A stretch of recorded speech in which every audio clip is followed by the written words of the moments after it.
이제 요엘서 1강이 되겠습니다. 자, 요엘서 1장입니다. 먼저 이 요엘서에 대한 설명을 드리겠습니다. 요엘서는요, 하나님이 요엘 선지자를 통해서 남유다에게 주시는 말씀이 되겠습니다. 그 요엘 선지자의 그 이름의 뜻은요, 여호와가 하나님이시다라는 뜻이에요. 여호와는 하나님, 이스라엘의 하나님이죠. 이스라엘의 하나님, 성경의 하나님이 바로 하나님이시다라는 뜻이 되겠습니다. 그러면 이것의 그 의미는 무엇이냐 하면은요, 내 인생의 주인이 하나님이시라는 거예요. 하나님의 백성인 우리들의 주인, 내 인생의 주인은 하나님이시다. 그러니까 내가 나의 주인이 되어서는 안 된다는 의미가 되겠지요. 그리고 이 세상이 나의 주인이 되어서도 안 된다라는 그런 의미가 되겠습니다. 또 두 번째 이 이름의 뜻은요, 하나님이 나의 인생을 주관하시는 분이시다라는 뜻이 되겠어요. 그러니까 내 인생에 일어나는 축복이나 재앙도 다 모두 하나님이 나에게 내려주시는 것이다. 이것을 우리는 알고 하나님을 경외해야 한다는 것이 바로 그 요엘이라는 이름이 담긴 그 뜻이 되겠습니다.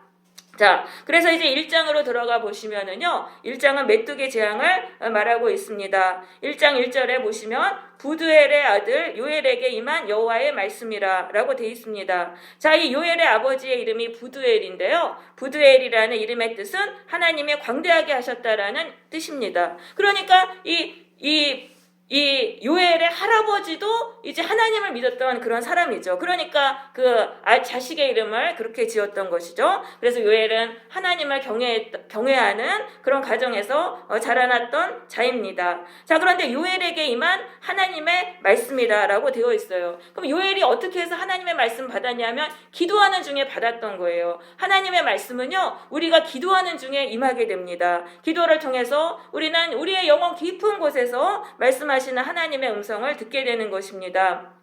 2절입니다. 늙은 자들아. 자, 늙은 자들은 인생을 오래 살았던 사람들입니다. 너희는 이것을 들을지어다. 땅의 모든 주민들아, 너희는 귀를 기울일지어다. 너희의 날에, 너희 조상들의 날에 이런 일이 있었느냐? 이런 일은 뭐냐 하면은요, 4절에 나온 메뚜기 재앙입니다. 팥중이가 남긴 것을 메뚜기가 먹고, 메뚜기가 남긴 걸 느치가 먹고, 느치가 남긴 것을 황충이 먹었도다. 자, 여기서 팥중이, 메뚜기, 느치, 황충은요, 다 메뚜기를 가리키는 히브리어 단어입니다. 그러니까 메뚜기 재앙이 4번에 걸쳐서 일어났던 것입니다. 이 메뚜기 때는요, 아프리카 동북부 사막으로부터 이렇게 올라옵니다. 올라와가지고 이 팔레스타인 지역에 와서 농작물을 다 먹어치워요. 그러니까 한 번만 와도 이렇게 타격이 큰데, 당시에는 메뚜기 떼가 4차례에 걸쳐서 다 농작물을 다 먹어치웠던 것입니다. 그럼 이런 일은 역사적으로 없었던 일이에요. 그럼 이런 일이 왜 일어났는가? 하나님이 하신 일이라는 거예요. 하나님이 벌을 주신 그런 일이라는 거죠. 이 유다가 우상 숭배하고 하나님 떠나서 타락하니까 하나님이 끌어내리신 재앙이라는 거예요. 그러니까 우리는 이때 죄를 버려야 된다는 것이죠. 하나님이 내리신 재앙이라는 걸 깨닫고 죄를 버려야 된다. 그럼 나의 삶에 계속적으로 재앙이 이렇게 임하는 것은 하나님이 나에게 주신 것이다. 내 죄로 인해서 나에게 내리시는 것이라는 걸 알고 우리는 죄를 버려야 된다는 그 말씀을 하는 것입니다. 그러면서 3절에서는 너희는 이 메뚜기 재앙에 대해서 자녀들에게 말하고 그 자녀는 또 자녀들에게 말하라 라고 그렇게 말씀합니다. 그러니까 자녀들에게 알리라는 거예요. 하나님은 죄를 심판하시는 분이다. 하나님 떠나서 배신하고 세상 우상 숭배하고 타락하면 하나님이 이러한 재앙을 내리신다라는 것을 교훈해서 그들은 이러한 재앙을 받지 않도록 해야 되는 것이죠. 그러면서 5절에서 취하는 자들아 너희는 울지어다. 포도주를 마시는 자들아 울지어다. 포도주가 너희 입에서 끊어졌음이니. 자, 이제 포도주를 만들 곡식도 없어요. 그래서 6절에 보면 다른 한 민족이 내 땅에 올라왔다. 메뚜기 떼예요. 메뚜기 떼가 올라왔는데 그들이 강하고 이빨이 막 사자같고 다 먹어치우는 거예요. 그러니까 술을 만들 수 있는 그런 곡식이 없으니까 이제 울어라라고 말을 하는 것이죠. 그러면서 7절에 보면 그 메뚜기 떼들이 포도나무를 다 벗기고 무화과 나무를 다 하얗게 만들었다고 말씀합니다. 이 포도나무, 무화과 나무는요, 하나님이 이스라엘 민족에게 주신 축복입니다. 그럼 하나님의 재앙이 임하면은 한순간의 축복이 이렇게 재앙으로 다 변하게 된다는 것입니다. 그래서 8절에서는 너희는 처녀가 어렸을 때 약혼한 남자로 말미암아 애곡함 같이 그렇게 울라라고 말씀하세요. 자, 처녀는요 당시에 이제 약혼자가 죽으면은 평생 과부로 살아야 돼요. 그러니까 약혼한 남자가 죽으면 얼마나 슬프게 울겠어요. 그러니까 이거는 최고의 슬픔으로 울라는 거예요. 그 우리에게 환난이 닥쳤어요. 한 가지도 아니고 여러 가지가 겹쳐서 닥쳤어요. 그럴 때는 울어야 된다는 거예요. 울면은요 내 마음에 교만한 마음이 낮아지게 돼 있어요. 그러면서 내가 잘나고 의롭다는 그런 그 착각에서 우리는 풀려나고 내가 하나님 앞에서 죄인이구나라는 걸 깨닫게 되고 겸손하게 되는 것입니다. 그래서 울면 마음이 새롭게 돼요. 울면 성령님이 역사하셔가지고 마음이 새롭게 되는 것이죠. 그럼 우리가 울면은 그때 마음이 낮아지면 하나님이 우리를 불쌍히 여겨주세요. 그렇게 해서 우리는 또 재앙에서 풀려나는 그 살 길이 열리게 되는 것이죠.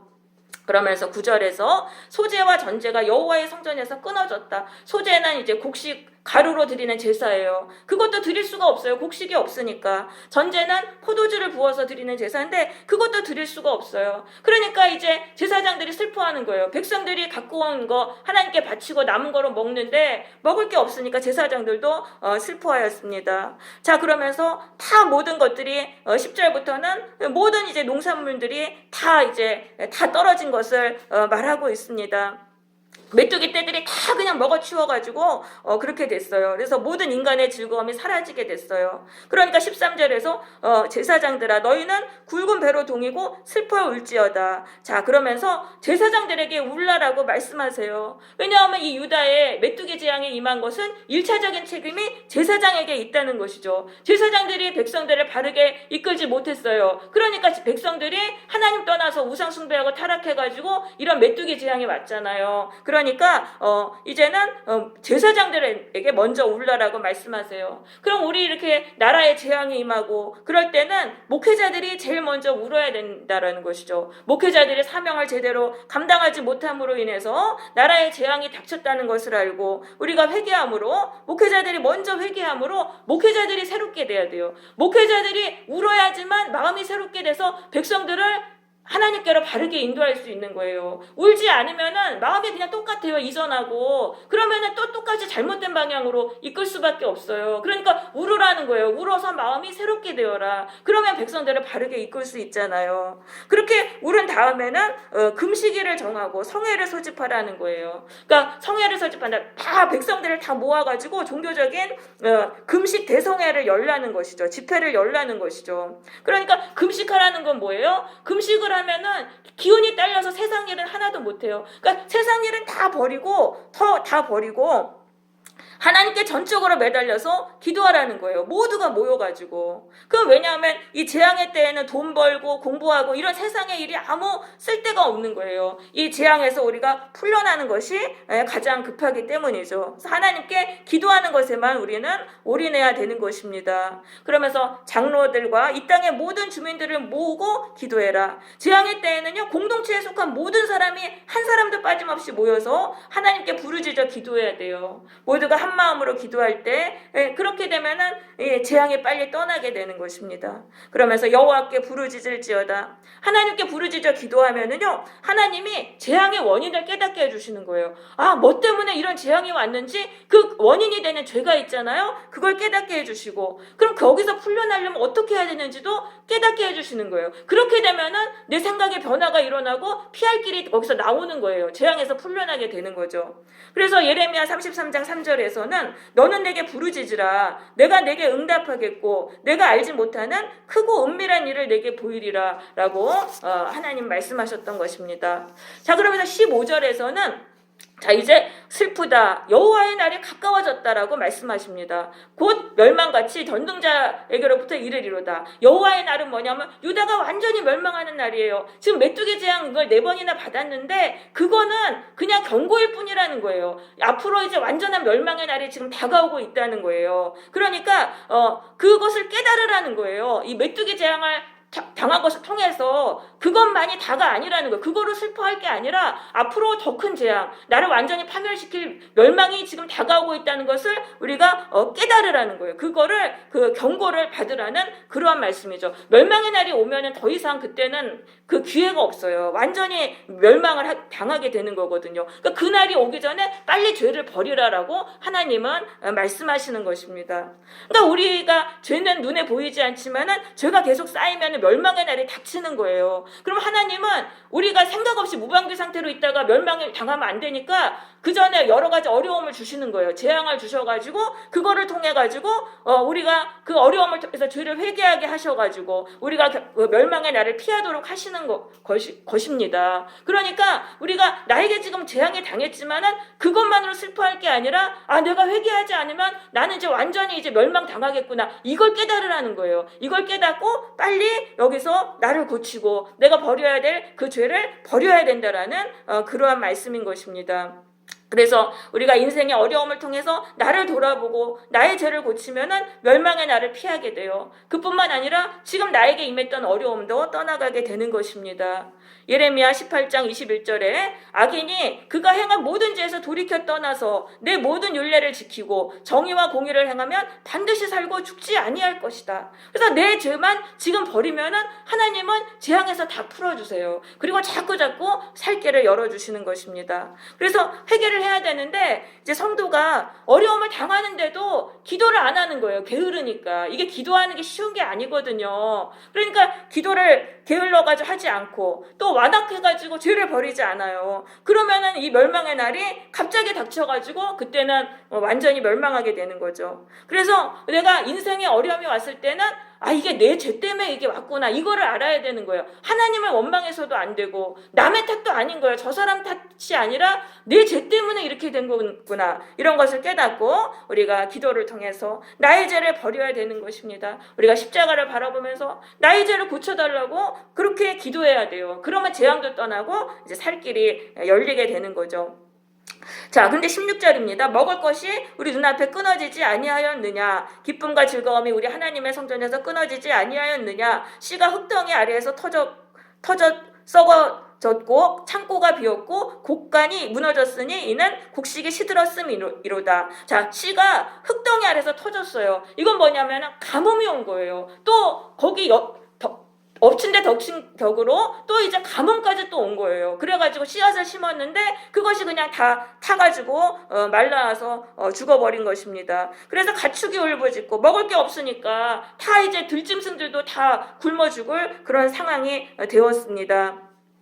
그러면서 19절에서는 불이 목장의 풀을 살랐다고 돼 있어요. 햇볕이 쨍쨍 내려져가지고 이제 잎이란 잎은 다 말라가지고 그렇게 모두가 다 이제 죽게 된 그런 상황이죠. 그럼 이걸 봤을 때 재앙의 강도가 점점 세지고 있는 거예요. 메뚜기 재앙을 당했는데 거기에 가뭄까지 닥쳐가지고 재앙이 점점 높아져서 상황은 더욱 어렵게 되었습니다. 이제 멸망의 날을 향해서 나아가고 있는 것이죠. 그래서 우리는 인생에는 보이지 않는 방향이 있다는 걸 알아야 되는 거예요. 두 가지 방향이 있어요. 축복의 방향이 있고 저주의 방향이 있어요. 그러니까 이 방향으로 축복의 방향으로 가던가 저주의 방향으로 가던가 인생이 흘러가는 그 방향이 있다는 거예요. 그런데 이게 이제 죄가 결정된다는 거죠. 죄가 점점 쌓이면은 저주를 향해서 나아가는 거예요. 그렇지만 죄를 우리가 버리잖아요. 그럼 인생의 방향이 여기서 전환이 되는 거예요. 저주를 향해서 나아가던 인생의 방향이 전환이 되어서 축복을 향해서 우리가 나아가게 되는 것이죠. 그래서 우리는 인생의 방향을 바꿔야 돼요.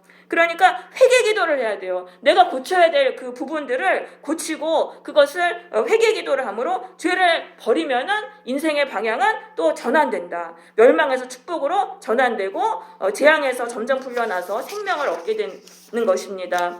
그것에 대해서 에스겔서 18장은 26절은 이렇게 말씀합니다. 만일 의인이 공의를 떠나서 죄악을 행하면은 그 행한 죄로 말미암아 죽을 것이요 악인이 그 행한 악을 떠나 정의와 공의를 행하면 그 영혼을 보존하리라. 그가 스스로 헤아리고 그 행한 모든 죄악에서 돌이켜 떠났으니 반드시 살고 죽지 아니하리라. 그래서 현재가 중요하다는 거예요. 현재가 내가 어떻게 하느냐에 따라서 나의 미래가 결정이 된다는 것이죠.